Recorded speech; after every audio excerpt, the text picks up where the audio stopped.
Dođite grobari, cilj moje emisije danas da se probudite iz tog sna u koji vas uljuljkuju lopovi, političari i kriminalci koji žele zlo Partizanu i proglašavaju Partizan za mafiju, ali gde je to Partizan?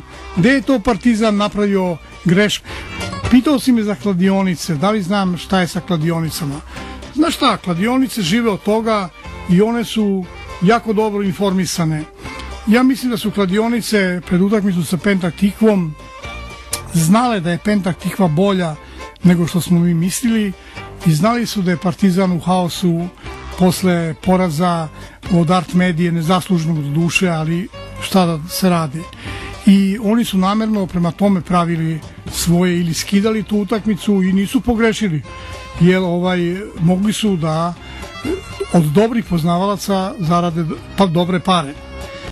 Moja emisija je postigla ono što sam hteo, ali volio bi da se javi neko od ovih iz Otpora koji organizuju sve ovo. Ajde otporaši malo, javite se da mi kažete nešto ružno, da mi kažete šta vi hoćete. Ja vas prezirem, to vam ja kažem. Idite u Azerbejdžan i dižite bune, a nemojte da mi se derete preko utakmica Partizana. Prema tome, moje mišljenje je i kao Srbina, i kao patriote, i kao partizanovci, kao grobara, da ste vi jedan običan smrad.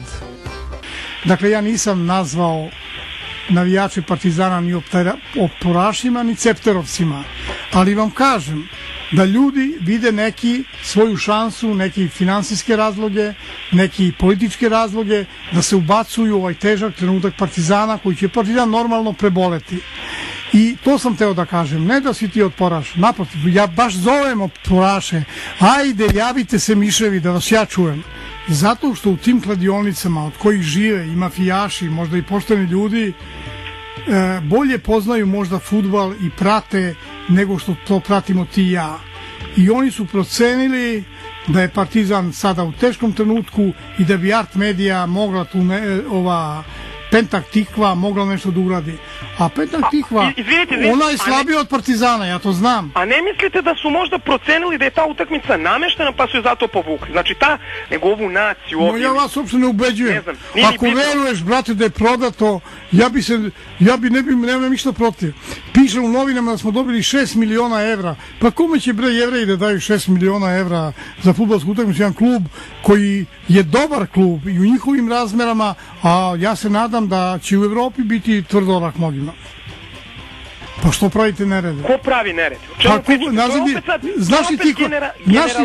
Znaš li ti koliko smo mi kazni platili zbog tebe i tebi sličnih? Zbog mene? Pa ne znam, možda ti nisi baso bakli, ali u Slovačkoj smo platili. Sad smo platili protiv Pentak Tikve. Pa onda idete logikom, bolje je da nema nikog na stadionu nego da imamo i takve na stadionu. Bolje je da takve nemamo uopšte na stadionu. Da ti ja kažem pošteno ono što ja mislim. Šta će mi takvi navijači? Oni treba da se udalje sa stadiona, a najbolje je da odu sami. Jer njihovo vreme je prošlo, idemo u Evropu i trebaju nam novi navijači. I mi ćemo ih stvoriti. Odakle ćete da ih dovedete? Iz Kine možda? Iz Srbije. Ma, vidjet ćemo to. Pa dobro, dosta su dva Japanca. Pa vidjet ćemo danas koliko ćete pravih navijača da imate na jugu. Imaćemo 26 do sada. I to je super. I znaš zašto je super? Što Zvezda neće imati pare ni za benzin Toyotinih automobila. Ma nije bitno, mene ne zanima Zvezda, da shvatate. To je meni nebitan pojam u životu. Ja ti kažem. Mene samo zanima Partizan. To mene zanima. Ja izlaz iz ove situacije vidim na taj način da se urade neke stvari koje mogu da se urade, bez obzira na to šta policija nama rekla, jer policija je ovde dosta moćna u ovoj zemlji, ti znaš, u svakome ukaže zube. 5. oktobra bio sam na balkonu pred Narodnim pozorištem kad su me gađali flašama, prišao sam navijačima i evo seo sam danas ovde da čujem sve što imate da mi kažete. Dakle, ja ti garantujem da će biti ono što navijači žele, njihovi simboli i znaci koje ja najviše volim. Najviše volim grupu Alcatraz, dopada mi se to ime jer sam malo ovako genocidan tip. A ako to ne bude, jebe mi se za sve što se u fudbalu događa. Slušajte, gospodine Novakoviću, vi kažete da uprava radi svoj posao. I ja se slažem s vama da uprava radi jedan deo posla odlično. Što se tiče za Zemunela, dovođenje strane igrača i to ostalo. To je okej sa te strane. Ali, znate šta, nadam se da ćete uskoro vi i vaša garnitura, vaši ti mentori otići, da vas nećemo više vidjeti. I ja se nadam da takvi kao vi nećete više dolaziti na utakmice i da vas neću vidjeti. Dolaziti dok sam živ na Partizanove utakmice. Kao i ja. Ja ću biti pored Marakane, ali neću ući za vas neću ući. Zbog mene? Zbog vas, ali ću biti pored Marakane. Hvala vam, budite pored Marakane i to je podrška. I to je podrška. Tako, ali nadam se da ćete vi nećete ni priđi, ni s našim stadionom, ni fudbalskom ne zaslužuje. Tu se varaš. Dobro, ja ću doći na taj stadion uvek, jer sam u njemu proveo ceo život. Nećete, vidjet ćemo još. Ajde, dođi da me oteraš. Baš bi volao da te vidim i čujem.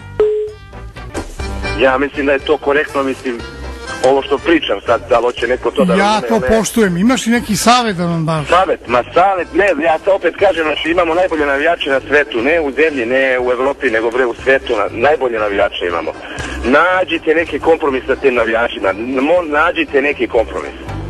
Mislim, danas će biti, ja ću ići na utakmicu, nije bitno, znači neću na taj jug ići, pošto neće ni moći vjerovatno se uđe jug, mislim, ja idem da gledam Partizan, ne idem da gledam Zečevića, Bjekovića ili Slobo Novakovića ili idem da gledam Partizan što ga volim. Ne idem ni ja da gledam sebe i Zečevića, nego da gledam naše momke. Mislim, sad je tu polemika oko toga što je Zečević u Partizanu ili je Bjeković u Partizanu, zašto nije Vukotić i to, ma ne zanima me to uopšte, znači idem da gledam Partizan, volim ga, bre. Hvala ti, brate. Nađite neki kompromis sa navijačima, molim vas. Znači, bit će tužno danas vidjeti to. Biće i prozivki od ovih cigana, mislim. Ma neka cigani teraju svoje, mi idemo svojim putem. Biće tu prozivke velikih, verovatno, javi se, jug i tako dalje, ne zanima me, nije bitno, znači oni, neću da razmišljam o njima. Da ti kažem ja, cigani neka lete u nebo, ima o tome i muziku, a nas neka sabijaju pod zemlju, neće moći, jer je takva naša snaga, takva je naša tradicija.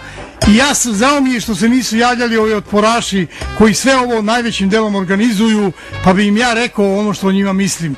A sad, pošto smo prešli sva vremena, jer ova emisija traje do 1. Ne treba pljuvati te ljude, to je prvo. Znači, ni oni, ni vi njih, ni oni vas. Ma, nek se jevu.